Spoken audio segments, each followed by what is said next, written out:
বাজারের যা অবস্থা, দিন দিন সব কিছুর দাম আকাশ ছুঁয়েছে। ভালো কিছু কেনা তো দূরের কথা, নুন তেল কেনাই কঠিন হয়ে যাচ্ছে। এভাবে চললে খাওয়াই বন্ধ হয়ে যাবে। আরে, এটা কি? এখানে একটা চিংড়ি কোথা থেকে এলো?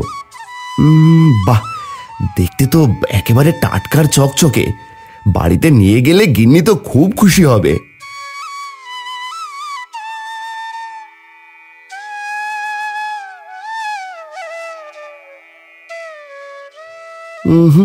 না, একটা চিংড়ি দিয়ে আর কি বা হবে? তার চেয়ে বরং এটাকে পুকুরে ছেড়ে দিই, বেচারাটা বাঁচুক।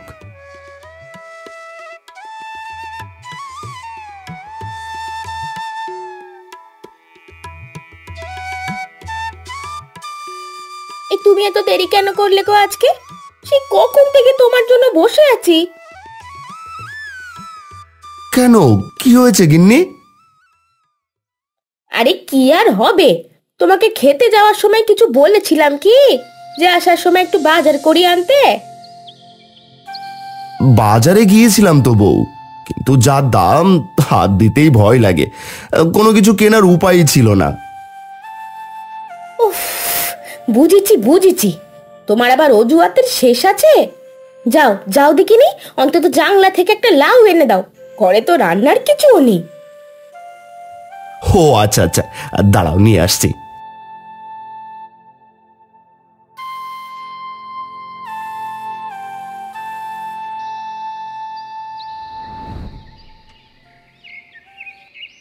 এই হারান, তুই এখন কি করবি শুনি?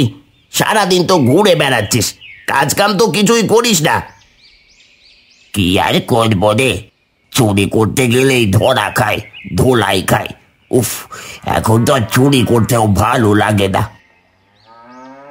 কিন্তু ছোটবেলা থেকে তো আমরা চুরি করা ছাড়া আর কিছুই শিখিনি। এভাবে বসে থাকলে তো আর দিন যাবে না আমাদের। ওটাই তো ভাবছি। এই যে শোন, যদি এমন জায়গায় চুরি করি যেখানে কেউ নেই, যেমন ভাঙা বাড়ি, ফাঁকা জায়গা, যেখানে ধরা পড়ার ভয় নেই।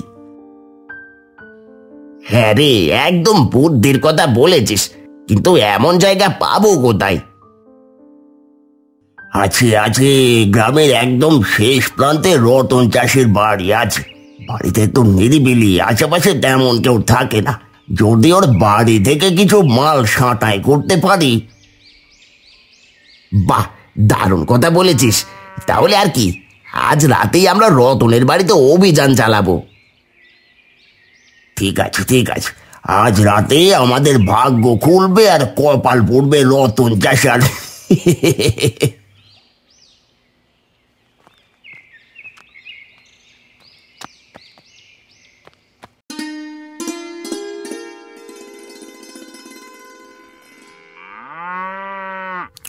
গিন্নি, তুমি যা লাউ ঘন্ট রান্না করেছো না, একেবারে অমৃত। তা তো তোমার কাছে অমৃত লাগবেই, বাজার করার মতো টাকা নেই, যা হাতের কাছে পাই তা দিয়েই খেতে হবে। আরে এত রাগ দেখানোর কি হলো? আচ্ছা যাও, ঘরে মাটির ব্যাংকে কিছু টাকা আছে, কাল ওই টাকা নিয়ে বাজার করে আনবো। ঠিক আছে, তা আনো। আর শোনো, কাল বাজার থেকে একটু চিংড়ি মাছ এনো তো। অনেক দিন হলো একটু লাউ চিংড়ি খাইনি। আমাদের পুকুর পাড়ের জাংলার লাউ দিয়ে একটু চিংড়ি রান্না করলে ও ভাবতেই একেবারে মন ভরে যাচ্ছে। চিংড়ি?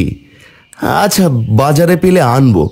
কিন্তু জানো গিন্নি, আজ ক্ষেত থেকে ফেরার পথে একটা চিংড়ি পেয়েছিলাম, ভাবছিলাম ঘরে নিয়ে আসবো, কিন্তু ওই এক টুকরো চিংড়ি দিয়ে কি বা হবে, তাই আমার জংলার পাশের পুকুরে ছেড়ে দিলাম। বেশ করেছো, এমনিতেও তো একটা চিংড়ি দিয়ে কোনো লাভ নেই। আচ্ছা তুমি খাও, আমি একটু বাড়ির উঠোনটা ঝাড়ু দিয়ে আসি।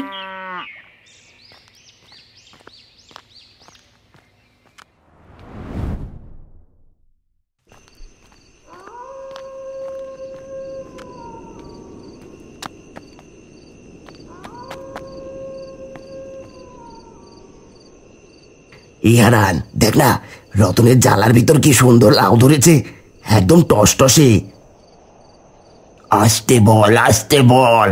যদি বাড়ির কেউ জেগে ওঠে তাহলে চিৎকার করে সবাইকে জাগিয়ে ফেলবে। আচ্ছা আচ্ছা ঠিক আছে, এখন চল, চটপট কাজ ছেড়ে ফেলি।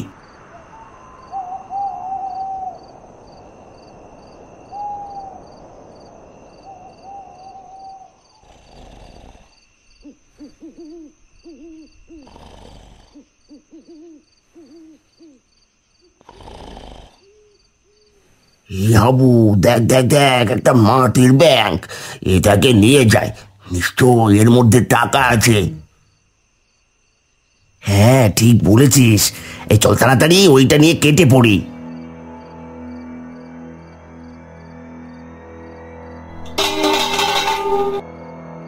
এই কে রে, এত রাতে ঘরে ফিসফিস করছিস? কে আসলি? হারান পালারি, রতন চাষির ঘুম ভেঙে গেছে। হ্যাঁ, এই পালা পালা পালা পালা। চোর চোর, আমার বাড়িতে চোর ঢুকেছে, কেউ ধরো ওদের। কোথায় কোথায় চোর? ওরা পালিয়ে গেছে, দেখো তো কিছু নিতে পেরেছি নাকি।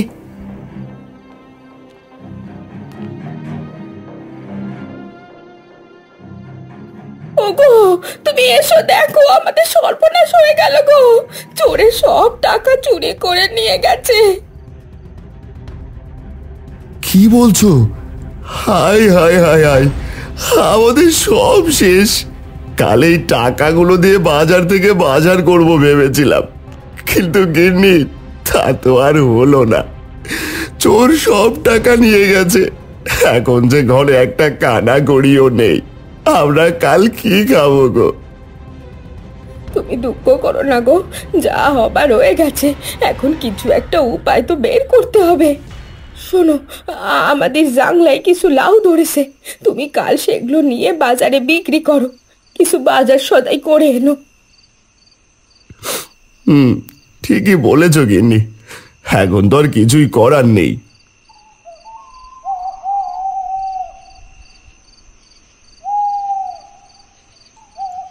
রে, একটুর জন্য বেঁচে গেলাম।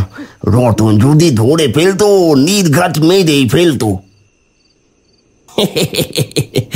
তা ঠিক বলেছিস, তবে চুরি কিন্তু জম্পেশ হয়েছে রে। দেখ না, এই মাটির ব্যাংকটা কত ভারী, মনে হচ্ছে এতে অনেক টাকা কড়ি আছে। তাহলে তোর আমাদের বহুদিনের চিন্তা নেই, নিশ্চয়ই মোটা অঙ্কের টাকা আছে এতে। বুঝলি, আমার মনে একটা দারুণ ফোন দিয়ে এসেছে। কাল রাতে আবার রতনের বাড়িতে ঢুকলে কেমন হয়? আবার কি জন্য? আরে বোকা, ওর জানলায় কি সুন্দর লাউ ধরেছে। আহা, দেখলি তো, যদি সব লাউ কেটে নিয়ে আসতে পারি তাহলে বাজারে বিক্রি করে ভালো লাভ করা যাবে। পকেট ভর্তি টাকা হলে তো বেশ কদিন আয়েশ করেও খেতে পারবো। হ্যাঁ রে, তুই একদম আমার মনের কথাই বললি। কাল রাতেই আবার ওর বাড়িতে হাত চালাতে হবে। এবার শুধু টাকা নয়, লাউ যাবে আমাদের পেটে।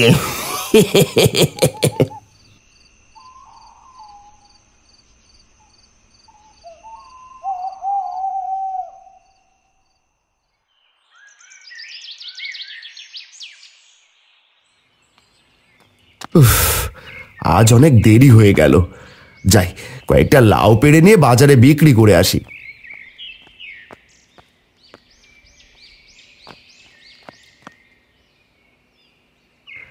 আহা, কি সুন্দর টসটসে লাউ ধরেছে। ইস, যদি আজ বাজার থেকে চিংড়ি আনতে পারতাম, তাহলে গিন্নি দারুণ করে লাউ চিংড়ি রান্না করত। তার হাতে রান্নার স্বাদ একেবারে অমৃত। আরে এটা কি দেখছি, আমার ডুবার মধ্যে এত চিংড়ি। কাল তো আমি মাত্র একটা ছেড়েছিলাম, তাহলে এত চিংড়ি কোথা থেকে এলো? আমি দিয়েছি গো চাষি ভাই, আমি দিয়েছি। আরে বাবা, ভূত ভূত! আরে আরে, ভয় পেও না চাষি ভাই, আমি ভূত নই, আমি চিংড়ি রানী। তুমি আমাকে তোমার বন্ধু ভাবতে পারো। ভূত না হলে তুমি কথা বলছো কি করে? আমি শুধু কথা বলি না, সবকিছু শুনতেও পারি। ও মা, তাই নাকি? আমি তো ভয়েই মরে যাচ্ছিলাম। শোনো চাষি ভাই, তোমার দয়া ও সততার প্রতিদান আমি দিতে চাই। আজ থেকে তুমি প্রতিদিন আমার কাছে থেকে এক ঝুড়ি করে চিংড়ি নিয়ে যেও, আর সেটা বিক্রি করে সংসার চালিও। তুমি সত্যি বলছো? হ্যাঁ, সত্যি বলছি। তবে একটা কথা মনে রেখো, আমার কথা কখনো কাউকে বলবে না।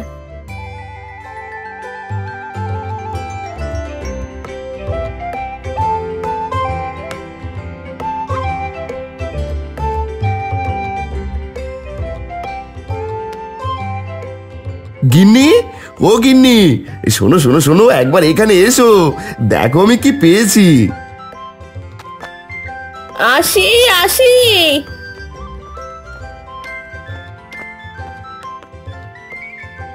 কি গো, তুমি এখনো লাউ জাংলার কাছেই পড়ে আছো? লাউ নিয়ে বাজারে যাবে না নাকি? যাবো গিন্নি যাবো, কিন্তু আজ লাউ নয়, চিংড়ি নিয়ে যাব। আগে এক কাজ করো, এখান থেকে কিছু চিংড়ি নিয়ে যাও। চিংড়ি?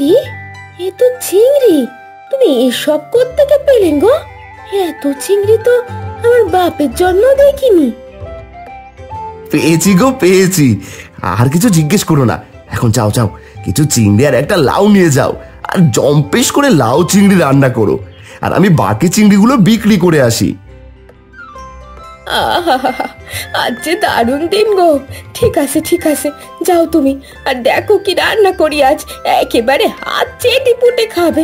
উফ, কতদিন পর লাউ চিংড়ির তরকারি খাবো।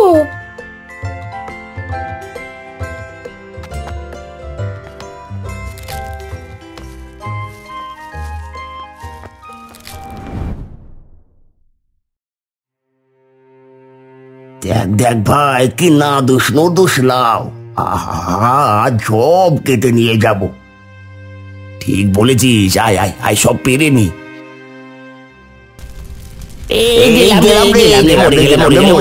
মরে গেলাম রে। আগুন আগুন, গো বাঁচাও, এই কে আছো? মরে গেলাম গো, ওরে বাবা রে। হাই রে, আজ বুঝলাম চুরি করা যে কত বড় পাপ। আরে, এরা এখানে কি করছে? ওরা পাপী। এরা শুধু তোমার ঘর থেকে নয়, সারা গ্রামের মানুষদের ঘর থেকে চুরি করেছে। আজ লোভের বশে তোমার লাউ চুরি করতে এসেছিল, তাই ওদের উচিত শিক্ষা দেওয়া হলো। এই জন্যই তো বলা হয়, সৎ লোকের স্বর্গবাস আর অসৎ লোকের সর্বনাশ।